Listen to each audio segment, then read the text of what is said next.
We got our losers of the year. And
Cow.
Yes, please.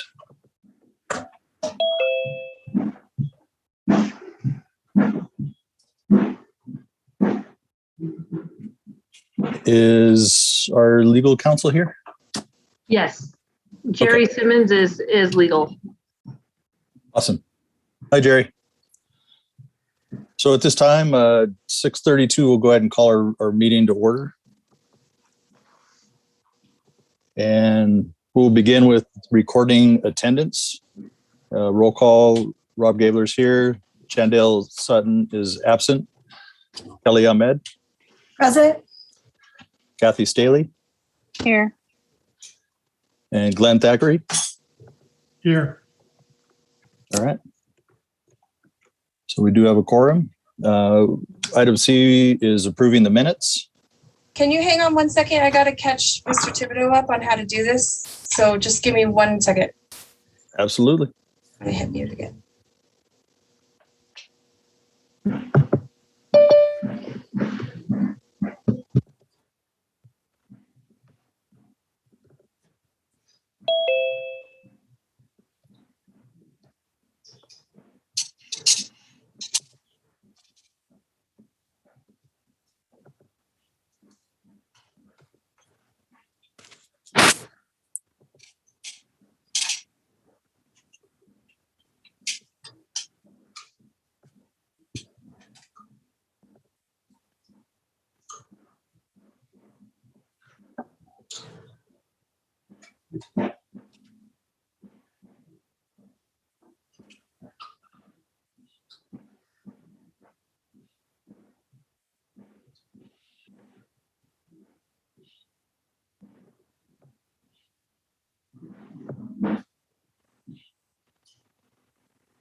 Okay, we're ready to move on. He's going to approve minutes. Okay.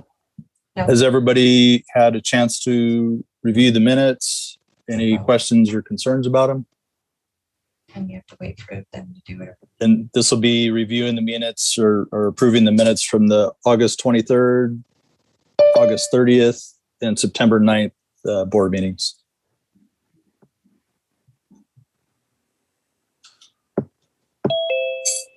And hearing no questions or concerns or discussion, I need a motion to approve the minutes from the 3 board meetings. I'll make a motion to approve the minutes for the 3 board meetings. Glenn, a motion and a second. Kathy will second. And a roll call vote. Rob, aye. Chandale's absent. Kelly? Aye. Kathy? Aye. And Glenn? Aye. Motion carries. And item D is invitation for public to address the board. And we do have somebody here for us today. So go ahead. Hello, my name is Annabelle Estrada. If I haven't had the pleasure of meeting you, it's nice to meet you. I'm the ESG president for Encore High School's student government, and I just have a little report for you guys today. First off, we'll start with our ESG Summer Camp. ESG went to Big Bear Lake for 3 days to plan and prepare for our busy year ahead. This camp was planning for our highlighted events for the year, such as Jumpstart, Encore Social, Suicide Prevention 5K, and more. During the camp, our ESG team grew closer as a unit, engaging in teamwork exercises and activities. The next thing that we had in the year was Jumpstart, which is our annual Jumpstart for our new incoming students. This Jumpstart was very important to all of us just because we've had our students away from us for so long, a year and a half. So we prepared both our ESG members and staff for the amount of students that would be brand new and have no experience in a high school environment. The day was filled with icebreakers, information about Encore, and a special performance from the Encore Street Band. Just 2 weekends ago, we had our Suicide Prevention 5K, which was held September 11, 2021. And this was a success with attendance from our staff, students, and community. There are booths with counselors as well as activities for children ranging from 2 and up. And our campus has gained a brand new mural, which is featuring a tree with all the participants' handprints from the event. Overall, this event was an amazing experience for our community members and Encore family. A couple things to look forward from our ESG students this year upcoming is Carnival, as well as for this week, our FAFSA workshop, just to get our seniors prepared for the rest of the year and get them excited for their senior year. And that's all. Awesome, Annabelle. Thank you very much. And it's nice to meet you. Welcome aboard for that. Ashlyn, or is there any other comments, emails? There is, and she's getting them right now. She's checking the emails right now. All right, awesome. Thanks. Sorry, we're moving slow. It's me. No, it's quite all right. Now I see your name on there, so I got to remember to call it for you from now on.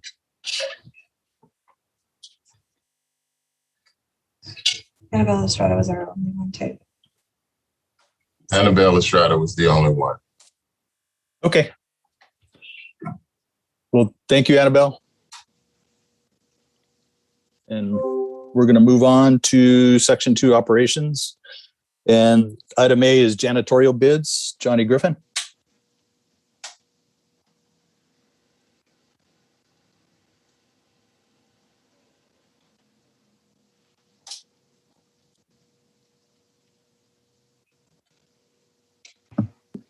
Okay, What am I covering right now? right now you are going through Janitorial bids. the janitorial bids. Okay, I'm in. You're in? Yeah. You want me to turn off? Yes.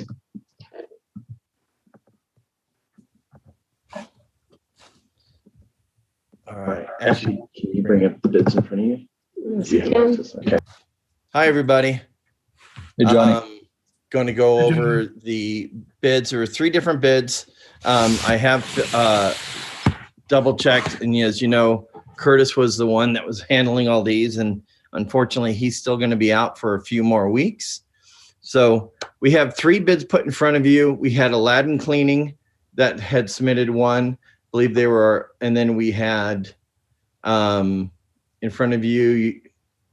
Let me see here. Aladdin Cleaning, All American Janitorial Service, and as I'm scanning through here, and Green Team Maintenance. Out of the 3, with discussing with Curtis and in our previous meetings in regards to the bids, we had echo for some reason. Don't know why. Out of the 3, we're looking at the middle bid to put forth through the approval. They were all given the same scope. They were all walked around the property and given the exact same, here are the items we want to cover. This is how often we want to cover it. Some range from one group having one person coming in. Other ones have multiple people. It doesn't really affect us one way or the other. We're looking at the overall price. And when it came to the prices, we believe that the green team was the fairest. One was just $1,000 more than everybody else.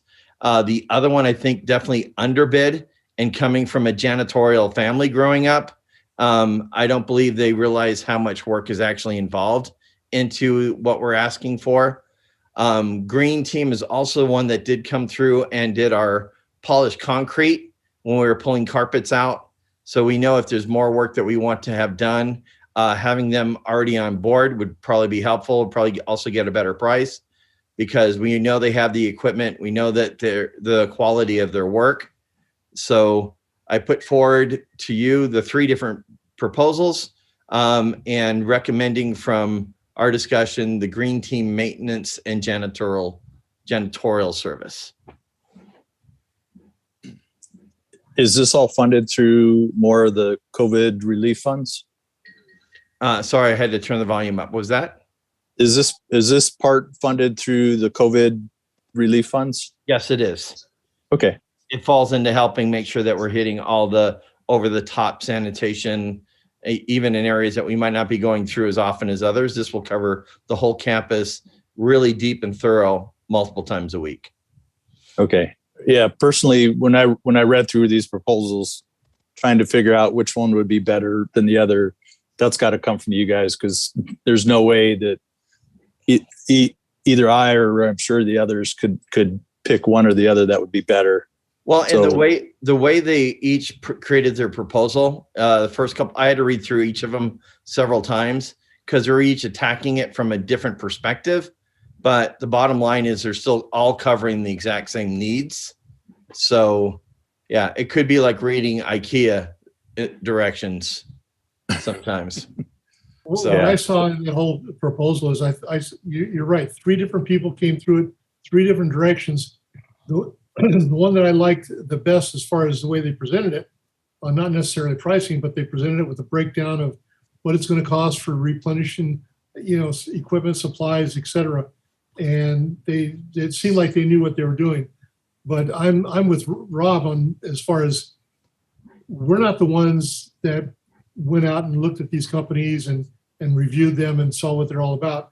You guys did that you did your due diligence. So you need to give us a recommendation on what you want to do. Because, I agree that one of them just looked way out of line, low, to the point where I kind of felt uncomfortable.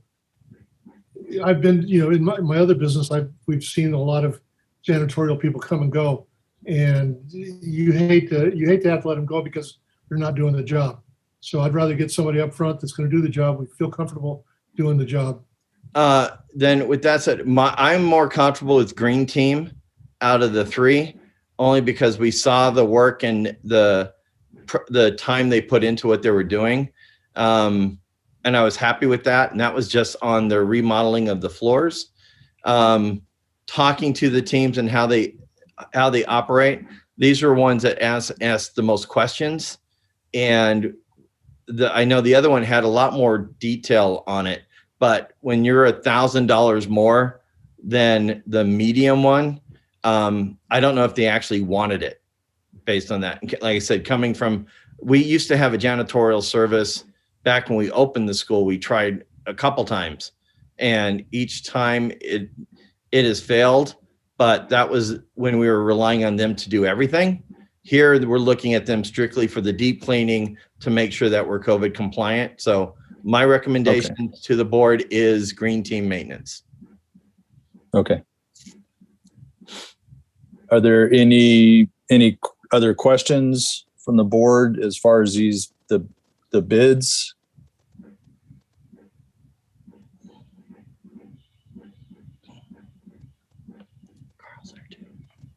At this point, I have no objection to the recommendation. Okay. I'm not sure. Are there any kind of requirements as far as, is this a grant money, or is there any kind of requirements as far as the bid process goes, or is it pretty much we're free to pick the most appropriate one? Yeah, no, it's all falling into the same COVID sanitation account that was set up as soon as COVID kicked in. So it falls into the same batch of funds. Okay. I can imagine it's a huge job, so we definitely need the right person for it. So if there's no further questions or discussion on this, we need a motion to accept the janitorial bid from Green Team. Hi, Glenn will make that motion to accept the janitorial. All right. Services from Green Team. I'll second Glenn will it. motion. Was that Kathy or Kelly? That was Kelly. Kelly. Awesome. So we have a motion and a second. Roll call vote. Rob, aye. Kelly? Aye. Kathy? Aye. And Glenn? Aye. Okay, the motion carries. Item B is Encore's pandemic addendum. This is a vote item from Denise. So this is another one that would have been covered by Curtis, but he's still out. So basically, now that we've started the fall, I'm on. are you on? Okay. Basically, now that we've started the fall, it's a matter of we have to go through and update what the rules are on our property in regards to COVID. And so taking into account where we are sitting with the CDPH guidelines, the entire addendum is very similar to what the original report looked like. The biggest changes are that we are allowing the students to remove their masks when they are outdoors in alliance with the CDPH recommendations. And then we are discontinuing the requirement for students to do COVID testing, where we were last year, we were requiring it on a biweekly basis. Starting October 1st, we would no longer be requiring that. And the CDPH is no longer requiring it, or has never made it a thing, but we're trying to go in line with what the rest of the high desert is doing. And so we're just falling in line with what the other districts are doing. So that's the biggest, those are the two big changes in regards to the pandemic addendum. Everything else is basically intact. And this is just what would happen or what to do, your step-by-step guide as to how to deal with COVID on your campus. Are there any specific questions?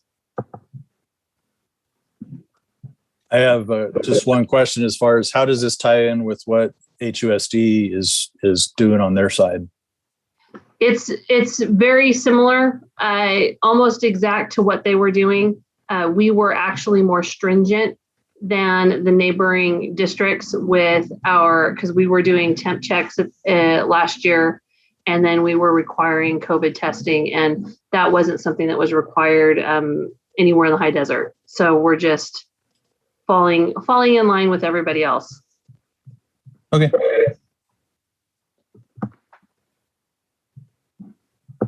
From the board, are there any other questions? Denise, I'm just curious. I mean, this is not an important question, but are we supplying the masks at all for kids? I mean, do we have a stockpile of paper masks that the kids can go get at any time? Yes, most of the kids are bringing their own, but we have them available in both offices in the event that it breaks or they lose it, which is absolutely something that happens over the course of the day. We have quite a bit of PPP, or not, is that right? PP? Yeah. I'm sorry, it's Monday. My brain is not working. We had quite a bit of it given to it, PPE, that was given to us at the beginning of the pandemic. But without the kids on property, we've been able to store it since the initial shutdown of school. So now the stuff that we were given at the beginning, we're now able to put into use as the kids. I walked into a class on Friday and there was a student trying to staple the strap back onto his mask. And I said, if you just go to the office, we'll give you another one. It's completely fine. About 20 or 30. Yeah. So we're not going through a bunch, but we do have them there. Johnny said probably about 20 or 30 a day is what we're going through right now. Denise, masks aren't that expensive. Wouldn't it be more efficient? Well, less efficient, but more efficient in a different way to have a stockpile of masks in every classroom, so that when a student comes into the classroom, if they don't have one, you can get one right away without having to send them to the office. Now I know what you can end up with is a whole bunch of paper masks all over the grounds outside the building, but still, it can't be that expensive. Yeah, no, we have them available, but we have them in the offices so that we have an opportunity to counsel the kids as well, as opposed to it becoming so that way.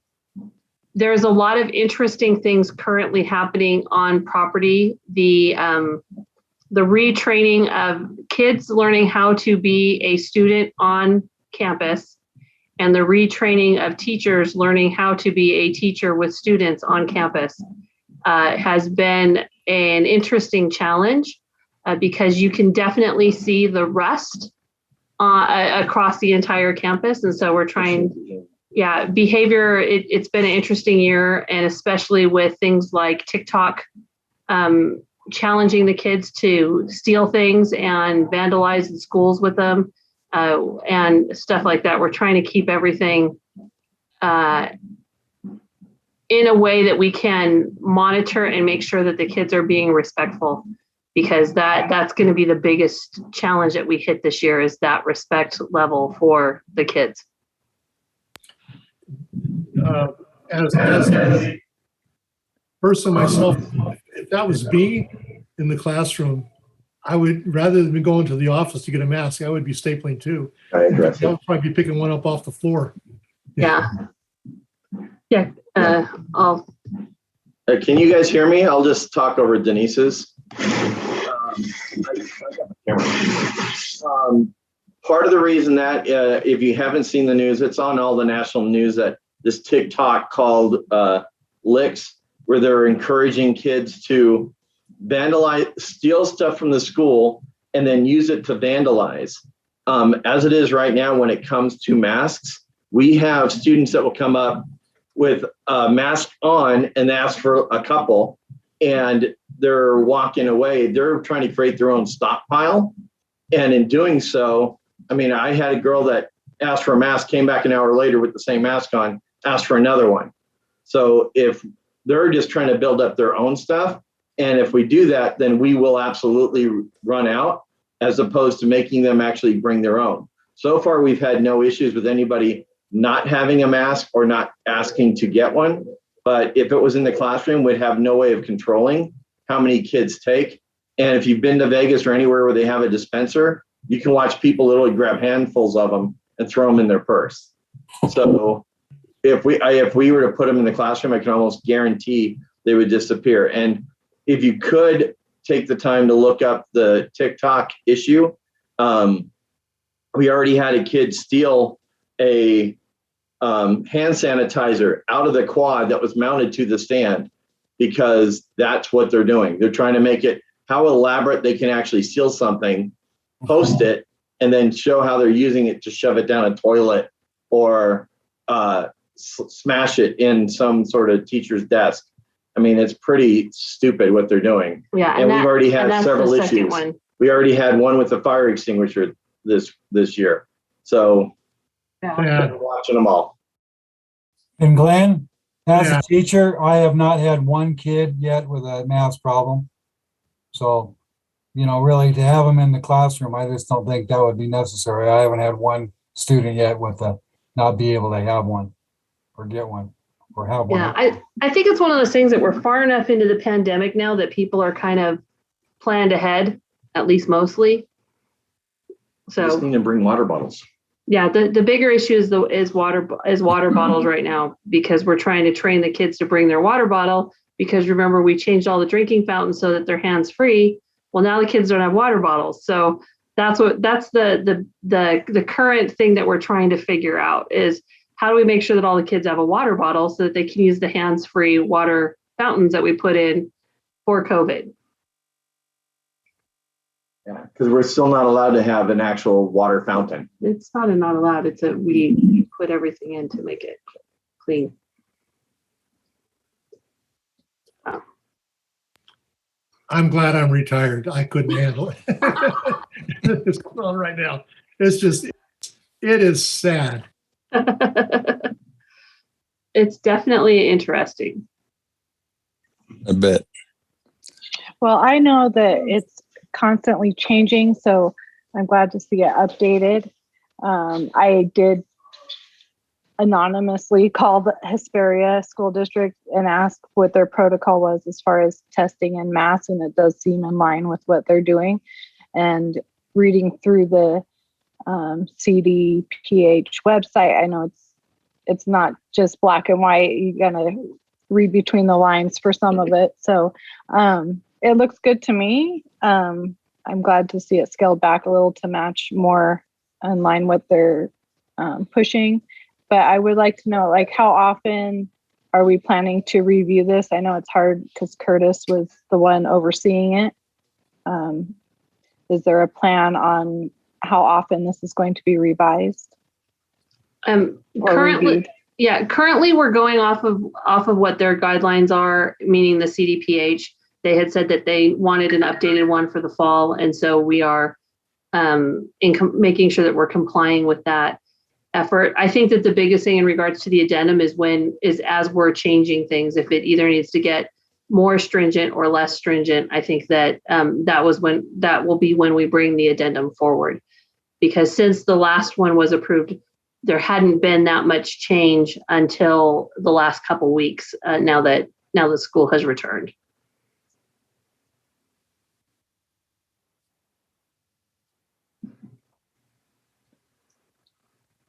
All right. Are there any other questions or comments, discussion? Well, I guess on that, so is there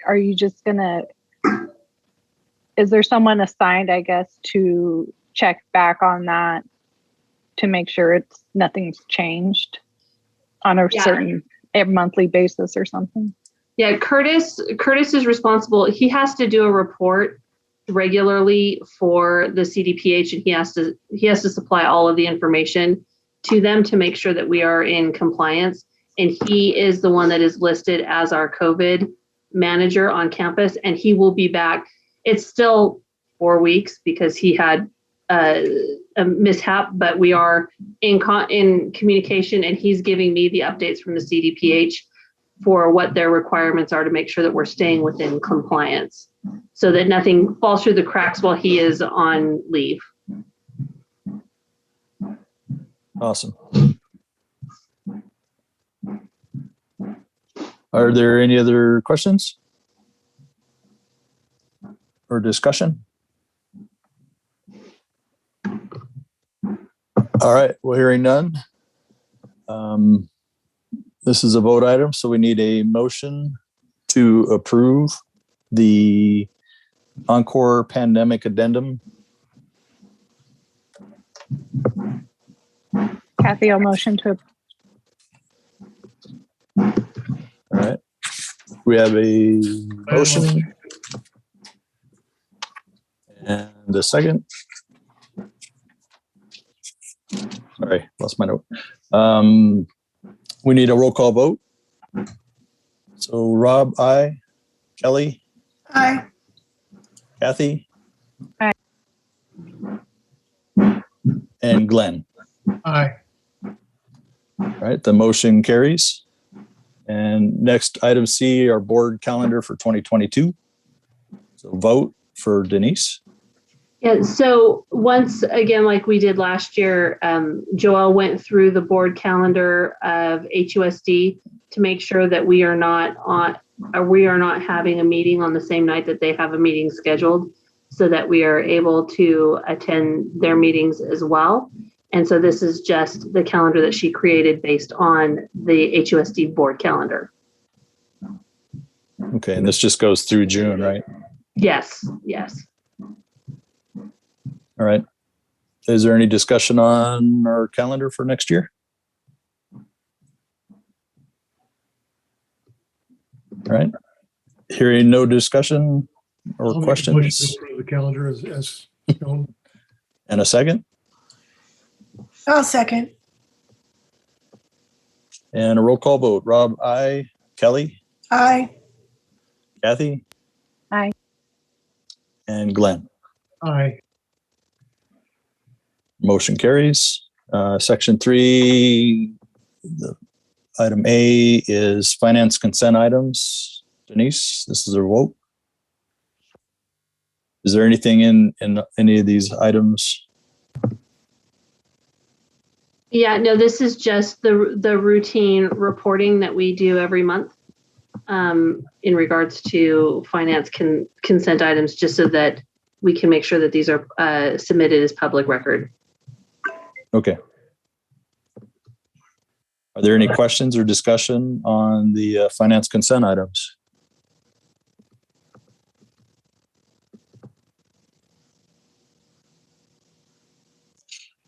All right. Hearing none, we need a motion to approve the finance consent items. I'll move to approve the finance consent items. And a second?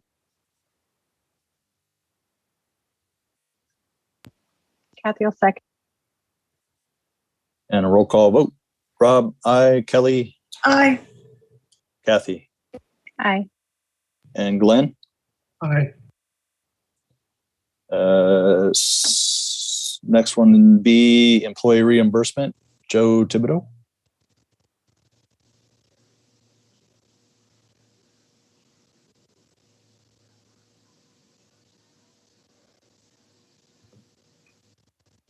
So, Joe, do you have it, or do you want me to jump in? Would you? I'm doing a couple things here, and I'm trying to see what it was I needed to speak on. Yeah, no. So normally these would be listed in consent items. I'm not sure why it became its own item, but these are just 2 reimbursements for John Griffin. Oh, for Johnny, yes. Yeah. Remember that I want to remind the board that anything that a Griffin is looking for reimbursement on has to go before the board. And so, like I said, normally this would be something that would go in the consent items, but it was placed in the wrong spot. So that's all that is. Okay. Are there any questions or discussion on these 2 items for reimbursement?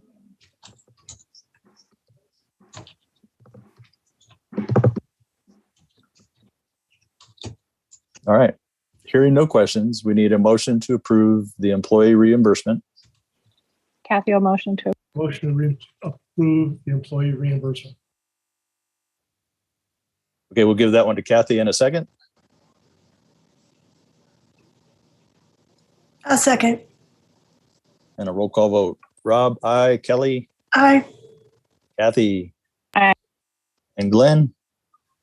Aye. Thank you. Motion carries. Item C, salvage items for sale. Jim Barkdale. That's me. Try to make it as short and sweet as I can. Here with an update for selling the old equipment. I'm asking for some clarification. Currently, we've sold about $700 worth of old technology to the staff. Everyone thought it was a great idea that we offered it to them first, and they're happy to get it. Now we're looking at getting rid of the rest of the items that people are not expressing interest in. We still have a lot of laptops left over. We set up an account with Public Surplus a while back so we can provide them to other schools and the public at large. Public Surplus handles all of the payments and just sends us a check once the auction completes.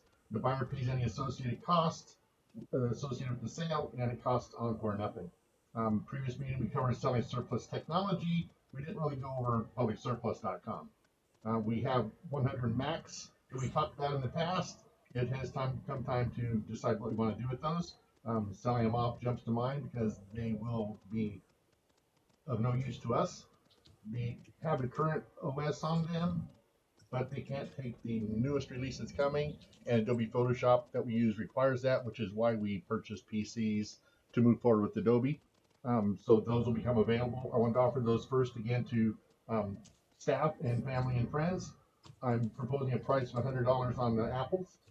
Also, the costume design department has approximately 75 old sewing machines they want to try to sell as surplus. The price on these would be $15. I'm told the original purchase price over 8 years ago was less than $100. They are not the ones we are currently using.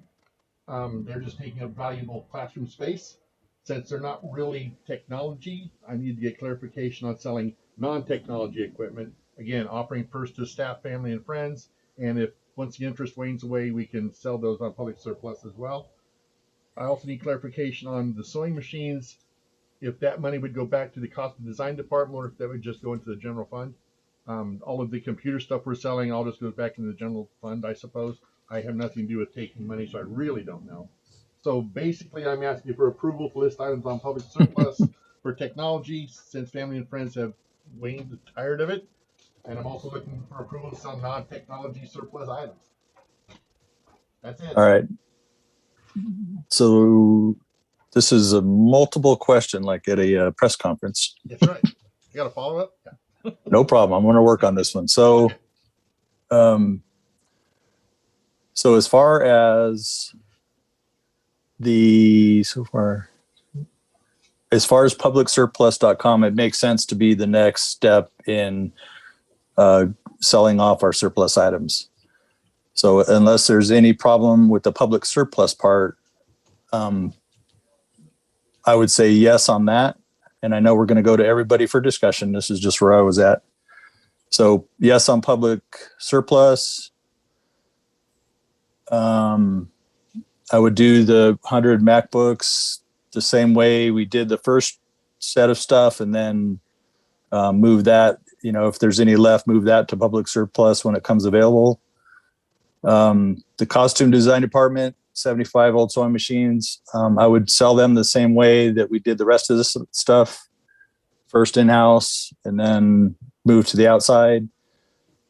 And as much as I would support the costume design department, I believe it would have to go back to a general fund item, the money from that.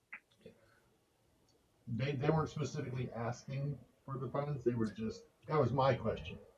So No, I get it. Direct other people. If you ask me, that's where the money needs to go. It should go back to the general fund. Okay. So, and if anybody has any other clarification or discussion on this, let me know. Rob, I just want to make sure, this is Jerry, that regardless of who it's sold to, that it is sold at fair market value. Okay. Jim? That's sort of what I based it on. I went through and looked what they were selling, like the old sewing machines for this morning. I have not looked at the Macs yet, but I know we paid $650 for them 5 or 6 years ago on a lease, and there's limited to what we can do. But yes, that's where I'm at as well. See what the going rate is and price a little bit below that because we use the crap out of these things. They're worn out when we're done with them. All right. And do you maintain documentation on all of your research that you do for this? So that way in the future, when there's questions come up, we can just pull that right back out and say, yeah, this was fair market value on that date. That's what we did with the Chromebooks, and that's what we did with the Toshibas, and that's where we would go with the sewing machines and the Apples if you guys say do it. Okay. But do you maintain that documentation? Yes. Okay. And actually the last documentation was part of the board minutes. So it's actually this time okay, and but I can do that. I know you say we price them lower because we've used and abused them. Jerry, does that satisfy the fair market value requirement? So I think fair market value. I think it's fair to take into consideration the current condition of the item. But I would just, again, my main reason for making that comment was because of the discussion about, to whom it would be sold first, and you just don't want to create an impression that you're selling for below market value to staff or family members of staff, anything like that. It should be fair market value regardless of who you're selling to. That was the main context. Okay.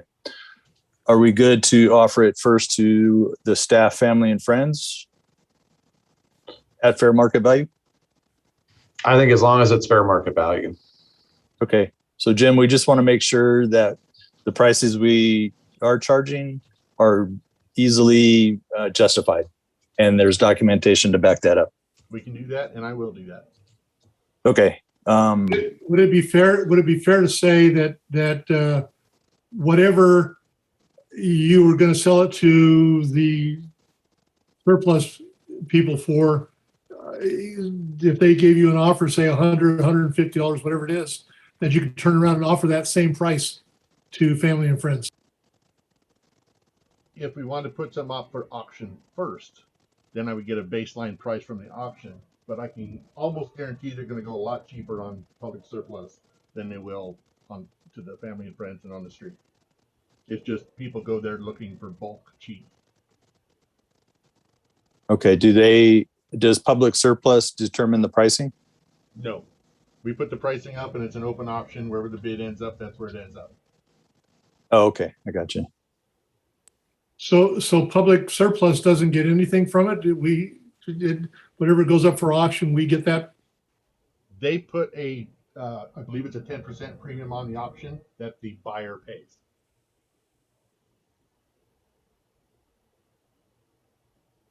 So they make a little something for their work. That's correct. All right. Any other discussion? Did I answer all your questions, Jim? Yeah, I'm good. I have a question as far as the fundraising. So did that money originally come out of the general fund and that's why it's going back to the general fund? Yes. Or was it money set aside for that department that? That would probably be a Denise question, but my knowledge is general funds because they were all leases that we went through originally. Yes, that is correct. The money that was used to pay for these items came from general fund, so that the money that was used for the purchase of the salvage should go back to general fund.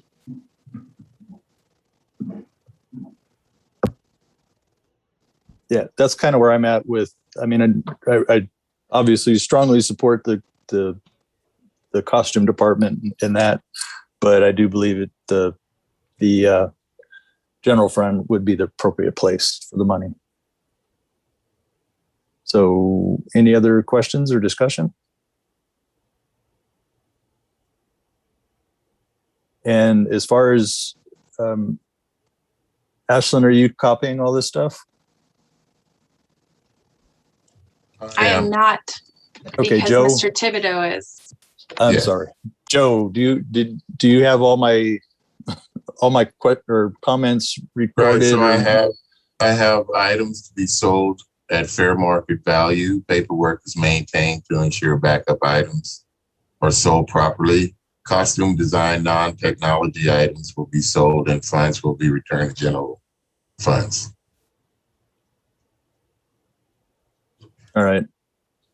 Was there something else you wanted in there?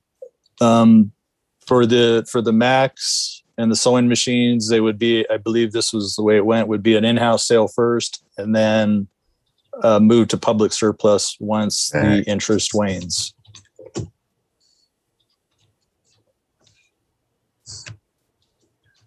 They'll be in-house first? Yes.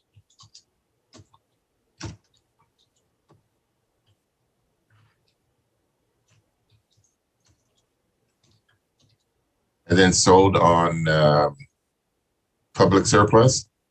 Yeah, once the in-house sales wane off, or once that sale is over.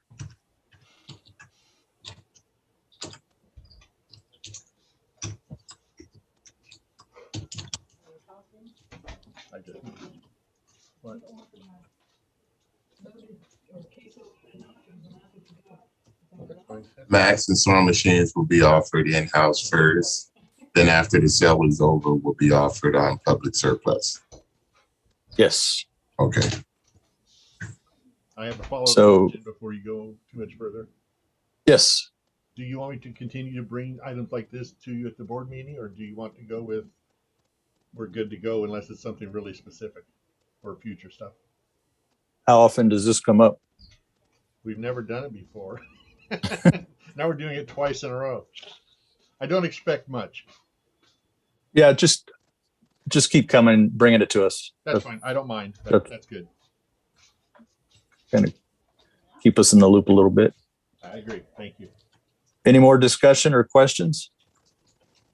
All right. So we need a motion to approve the salvage items for sale with all of the questions in the piece answered and recorded. I'll make a motion to approve the sale of the salvage items. And a second?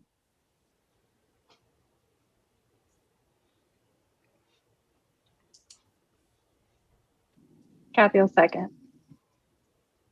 And roll call vote. Rob, aye. Kelly.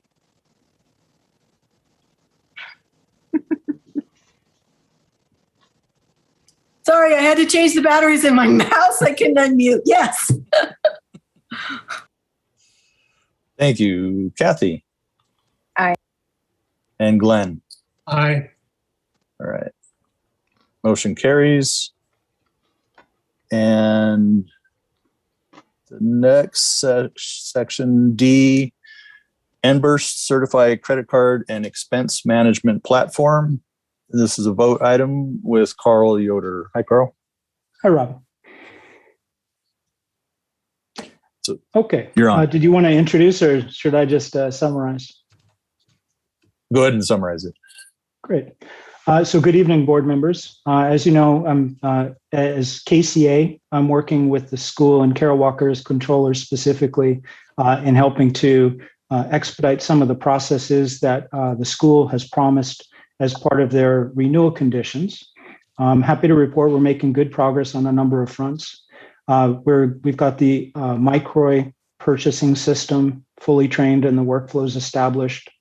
We're getting Carol some temporary help just to get caught up with the backlog of items that was there when she came on board. We are getting the Emburse Certified program, which is what we're bringing to the board tonight. What that is a solution in place of petty cash and in place of debit cards. Emburse Certify is a system of credit cards, both physical cards and virtual cards, and then a web management platform. So basically, Carol will be controlling this as the controller, setting up the cards that each person has, the credit limits that they have, and Emburse even allows customization to say like what kind of purchases each card is allowed to make. Like if somebody has a card that's just for gas, you can limit that to just be able to buy fuel with that and incidentals at gas stations. So it gives a lot of control. It also gives real-time feedback. As soon as a charge is made, Carol and the school can see exactly what that charge was and what it was for. I worked with the Emburse folks. I also looked at Brex and Expensify. I felt that Emburse was the best solution available. Also spoke with Carol and Denise about that. So unless there's further questions at this point, I wanted to present this for board approval and open it up for any questions from board members. All right. So this was a really huge piece as far as keeping the Encore student government account running, functioning.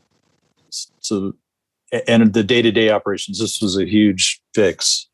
So, before anything, I think that we should hear from Carol to see what she thinks of this approach, and what her recommendation is, and if this is something she's familiar with and knows, has seen work before. Good morning, good afternoon, board. I am not familiar personally with the program. Shandell did mention it to me once before. It's a program that he uses. So Carl took the lead on this, and I trust his recommendation because it's imperative that we have something in place for things that arise of this nature. So as far as I'm concerned, I'm all for it. I haven't had any training on it as yet, but I'm sure it won't be too hard. And Carl has told me that once we can get this approved, then we can have this up and running in about 24 hours. So I'm excited about that. I'm excited about the fact that it will, of course, keep those monies from flowing through the student services account that should not be flowing through the student services account. Like, for instance, the fuel, that should come out of the general account. So I'm excited about being able to keep those funds separated for reporting purposes, and because it will fulfill the conditions of the renewal. So I'm on board with it. Thank you, Carol. And I wanted to add training on the platform for Carol and other authorized staff would be part of this package. We're going to get it up and running, but that will include training. Awesome. Thank you, Carol. And thank you, Glenn, for I'm hoping that it all works out good. Thank you. Yeah, thank you, Glenn, for bringing that up. And alongside of that, Denise, how do you feel about it? Much like Carol, I don't know a whole lot about it, but I did have a really good conversation with Shandell about it about a month ago, because this is what he has been using with other organizations, and they've had a lot of really great success with it. And so I absolutely trust where Shandell is coming with it. And so I think that it's going to be a good addition and really help end some of the issues that seem to be ongoing at Encore. So we're looking forward to having a change. Awesome. Thank you. Is there any other questions or discussion on the Embers platform?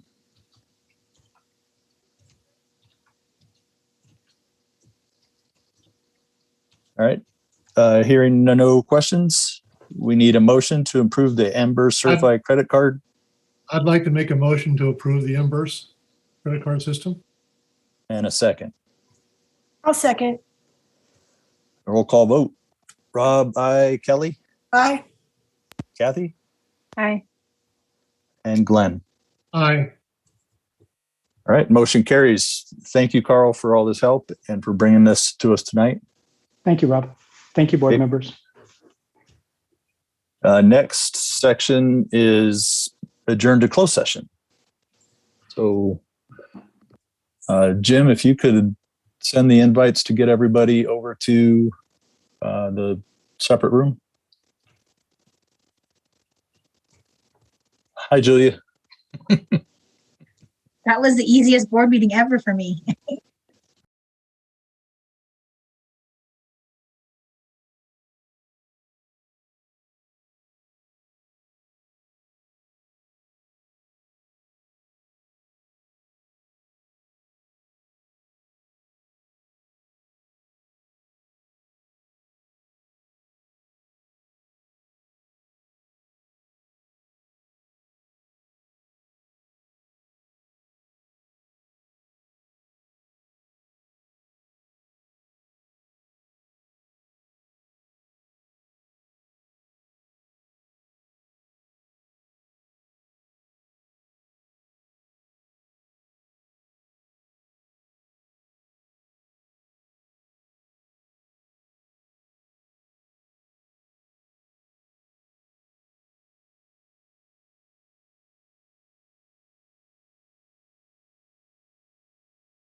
Do I need to put anything in for? I'm going to announce it here in just a second. Okay. So we are now returning to open session. There's no. You have to wait for his recording to start. Okay. Oh, no problem. So we are returning from closed session. No actions were taken during closed session. Are we good? So that's all you need to record. That goes under discussion, Mr. Thibodeau, and you have to type that portion in. No action taken. No action taken during closed session. Okay. And are you good to go, Joe? Yes, sir. Okay. So the next section 5 was closing items, adjourn the meeting. It is now 8:43, and I need a motion to close the meeting. Kathy will motion to close the meeting. And a second. And roll call. Rob, aye. Kathy? Aye. And Wayne? I'm sorry. Glenn? Aye. And Kelly? Aye. All right. The meeting is closed. And thank you all again for participating tonight. Thank you so much, guys. Congratulations.